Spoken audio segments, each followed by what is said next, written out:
Saints of the Most High, this is your Bishop Khalif Mount Lacey, and I will be reading Joel 3, Yahweh's judgment against all nations.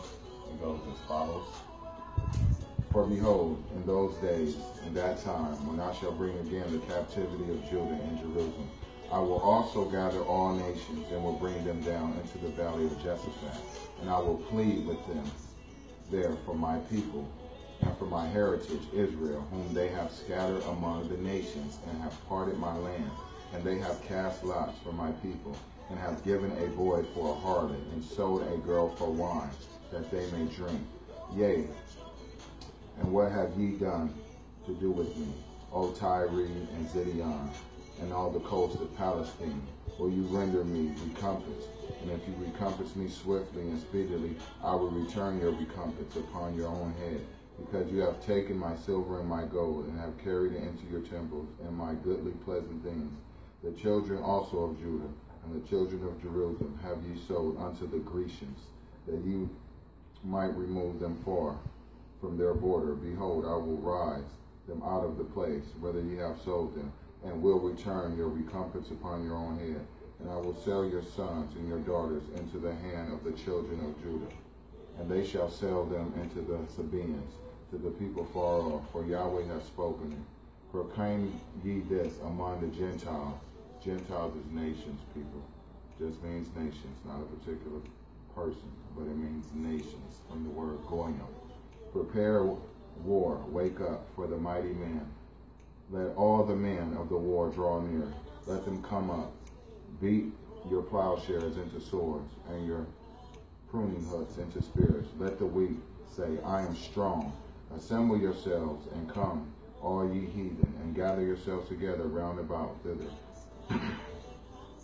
Cause thy mighty ones to come down, O Yahweh. Let thy heathen be wakened, and come up to the valley of Jehoshaphat, for there will I sit to judge all the heathen round about. Put ye in a sickle, for the harvest is ripe. Come ye, get up. Get up and get down, for the press is full. The fats overflow for their wickedness. Multitudes, multitudes in the valley of decision. For the day of Yahweh is near. In the valley of decision, the sun and the moon shall be darkened, and the stars shall withdraw their shining. Yahweh also shall roar out of Zion, and utter his voice from Jerusalem.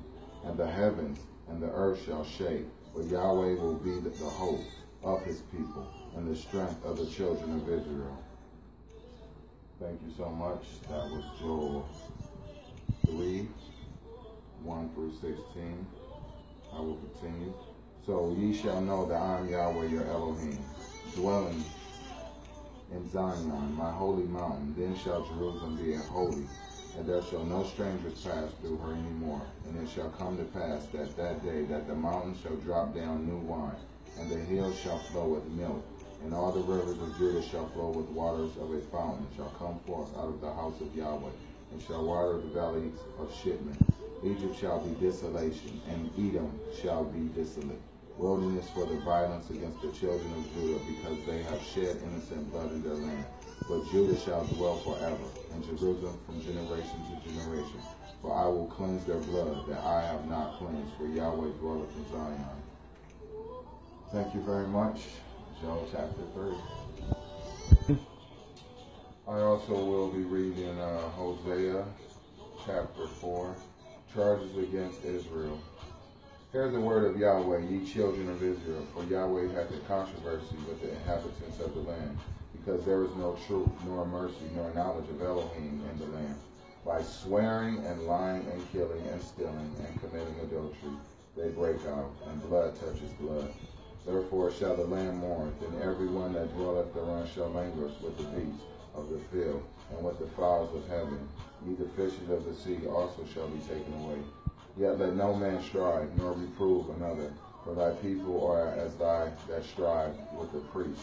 Therefore shalt thou fall into the day, and the prophet also shall fall with thee in the night, and I will destroy thy mother. My people are destroyed for lack of knowledge. Because thou hast rejected knowledge, I will also reject thee, that thou shalt be no priest to me, seeing thou hast forgotten the law of Elohim. I will also forget it. thy children, as they were increased. So they sinned against me. Therefore will I change their glory into shame. They eat up sin of my people. They set their heart on their iniquity. And there shall be like people, like priests. And I will punish them for their ways, and reward them for their doings. For they shall eat and not have enough. They shall commit whoredom, and shall not increase, because they have left off to take heed to Yahweh. Whoredom and wine and new wine take away the heart. My people ask counsel at their sops, and their staff declareth unto them. For the spirit of whoredom hath caused them to err, and they have gone a horn from under their Elohim. They sacrifice upon the tops of the mountains, and burn incense upon the hills under oaks and popular elms, because the shadow thereof is good. Therefore your daughters shall commit whoredom, and your spouses shall commit adultery. I will punish your daughters when they commit whoredom, nor your spouses when they commit adultery, for themselves are separated with whores, and they sacrifice with the harlots. Therefore the people that do not understand shall fall. Though thou Israel play the harlot, yet let not Judah offend and come. Not ye unto Gilgal, neither go ye up to Bethaven, nor swear Yahweh liveth. For Israel slideth back as a backsliding heifer.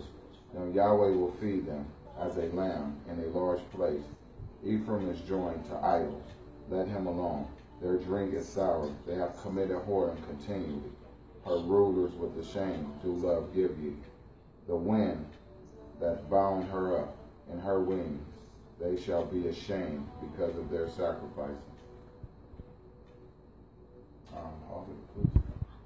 And I'm back.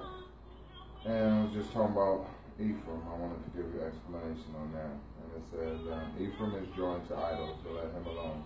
For their drink is sour, they have committed whoredom continually. Her rulers with shame do love give ye.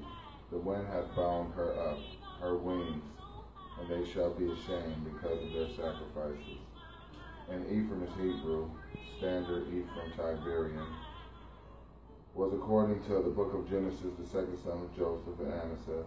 And Anaseth was the Egyptian woman whom Pharaoh gave to Joseph as a wife, and the daughter of Potiphar, a priest of On. Genesis 41, chapter 41, verses 50 to 52.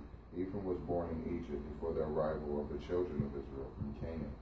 Ephraim had two sons, Shehelah, Becher, and Tahan. However, 1 Chronicles 7 claims that he also had two more sons, Azar and Eliad, who were killed by the local man who came to rob him of his cattle. He then had another son, Bariah, who carried on his name, 1 Chronicles 7:20 to 23. From him was descended Joshua. In English, it's Joshua. In Hebrew, it's Yahshua, the son of Nun, who in time became the leader of the Israelite tribes in the conquest of Canaan. Chronicles 7:20 through 27. Thank you very much for your time, and I will see you again tomorrow. You guys have a blessed day in the name of Yahweh. And if we are given tomorrow, I will see you. Let me take that back. If we are given tomorrow, I will see you tomorrow. So it always says tomorrow is on the calendar of food. So we have to ask for tomorrow and be grateful that we do get it. As it says in Proverbs, tomorrow is on the calendar of food. And I was a fool right there. So if we're given tomorrow, I will see you. Yahweh willing that he doesn't come and get us. I hope he do. Thank you guys very much. We are not of the flesh. We are not of the prized possessions of this world.